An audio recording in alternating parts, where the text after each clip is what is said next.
Most people believe silence is a symptom, a gap, a failure to speak up, a weakness dressed as calm.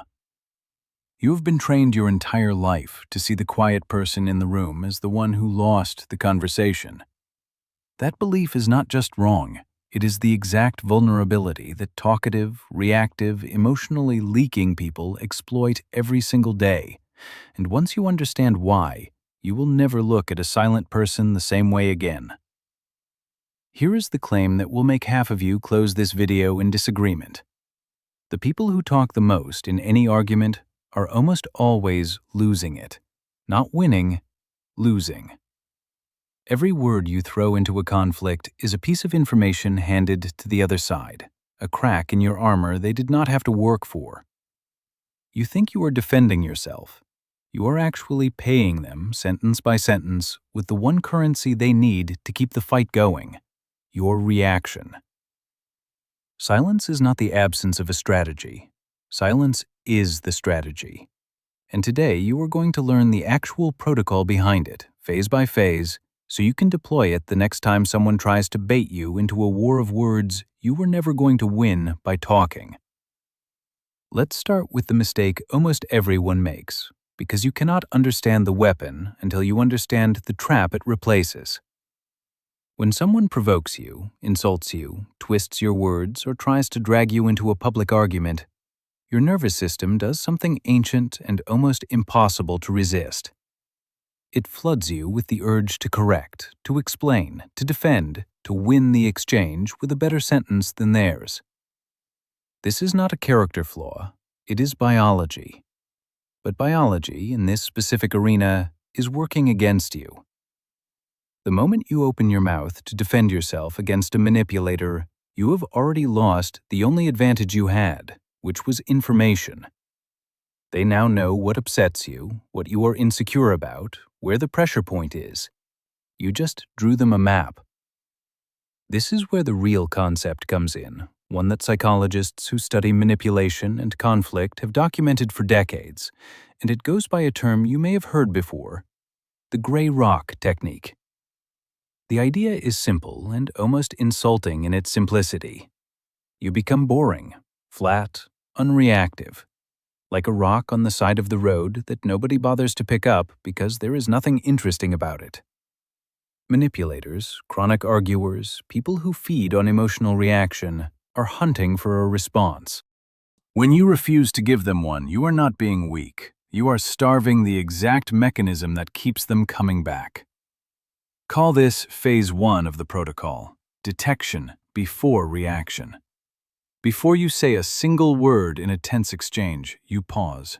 And in that pause, you ask yourself one question: is this person looking for a solution, or are they looking for a reaction? If it is the second one, every word you say is fuel, not defense. This pause is not hesitation. It is not weakness. In behavioral psychology, this pause is treated as one of the more reliable circuit breakers in conflict, because the first moments after a provocation are typically driven by the oldest, most reactive part of your brain, not the part that actually protects your interests. Phase 2 is where the shield goes up. Once you have identified that you are being baited, your job is not to win the exchange. Your job is to neutralize it. This does not mean going cold and cruel.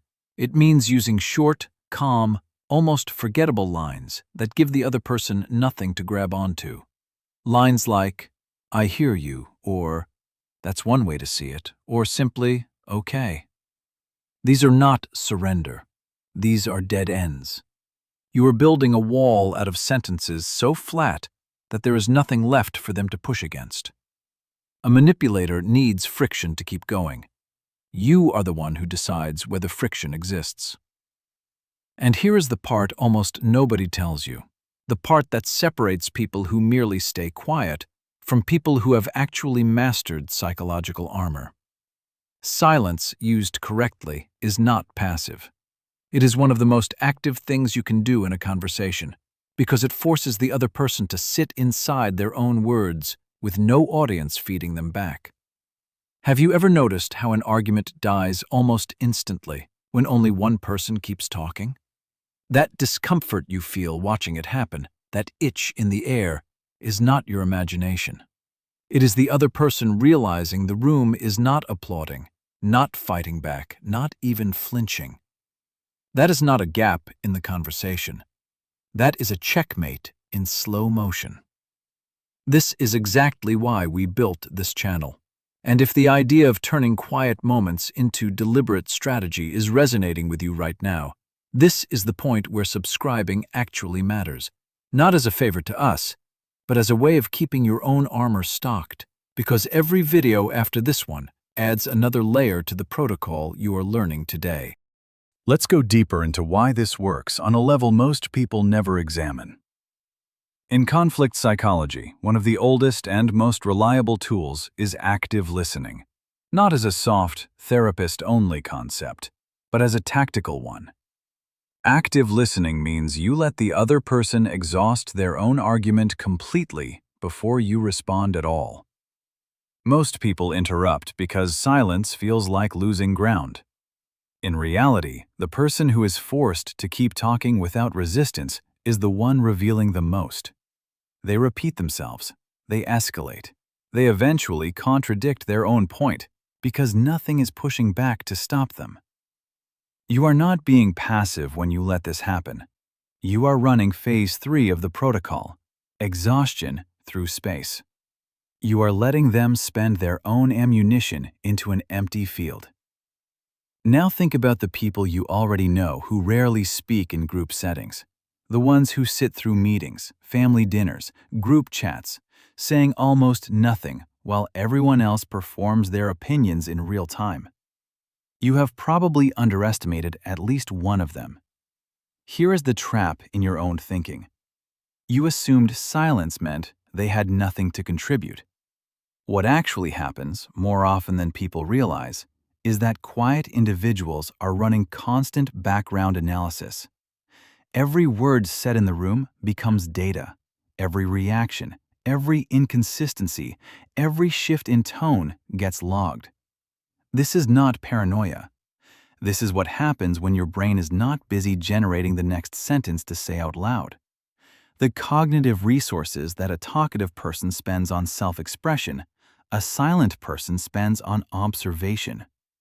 It is not that they are less intelligent about the conversation. It is that they are running an entirely different program. In psychology, this leans on what is sometimes described as heightened sensory processing sensitivity, the tendency to absorb more environmental and emotional information from a room than average. For people who fit this pattern, unnecessary noise, meaning empty talk, filler arguments, performative opinions, becomes genuinely exhausting to produce. Their silence is not a lack of things to say. It is a refusal to spend limited energy on words that add nothing. This is phase 4 of the protocol, though most people who live this way have never named it: selective output. You do not owe every room your voice. You owe every room only the words that change something. But let's address the elephant in this entire discussion, because pretending silence is always strategic and always healthy would be dishonest, and dishonesty has no place in your armor. Sometimes silence is not a weapon. Sometimes it is a wound. If someone learned early in life that speaking up led to punishment, mockery, or being dismissed, their silence today is not a chosen protocol. It is a scar wearing the costume of strategy. The difference matters more than almost anything else in this video. Strategic silence is a door you can open whenever you decide to. Wounded silence is a door that feels welded shut, even when you desperately want to speak. If you recognize the second pattern in yourself, this is not a weakness to be ashamed of. It is information. It tells you exactly where your next work needs to happen. And naming it honestly is itself the first act of real psychological armor, not a failure of it. Now, back to the weapon itself, because once you can tell the difference between the wound and the tool, you can start using the tool on purpose. Phase 5 is the hardest one, and it is the one that separates people who talk about psychological armor from people who actually wear it. This phase is called the non-response response. When someone demands an emotional reaction from you, whether through insults, guilt, sarcasm, or manufactured outrage, and you give them calm, brief, unreadable neutrality instead, you are handing them the one outcome they never planned for. People who provoke others have a script running in their head for how the fight is supposed to go. Gray rock behavior breaks that script instantly. There is no countermove prepared for a person who simply does not play. Think about behavioral physics for a moment, because that is really what this is. Every argument needs two forces pushing against each other to keep generating heat. Remove one force, and the entire system collapses on itself. This is close to what happens in the nervous system of someone trying to provoke you. Without resistance to push against, their own activation has nowhere to go. It either fizzles out or it turns inward, and either way, you were never the one who lost control of the room. Here is your final piece of the protocol, the one you carry with you long after this video ends. The next time you feel the pull to explain yourself to someone who was never listening in good faith, pause. Ask yourself if this is a room that deserves your words, or a trap disguised as a conversation. If it is the trap, let your silence do what 1,000 perfectly chosen sentences never could. Let them sit with their own noise. Let the space become the answer. Keep your armor on. Do not let anyone hand you a script and convince you that reacting was ever the same thing as winning.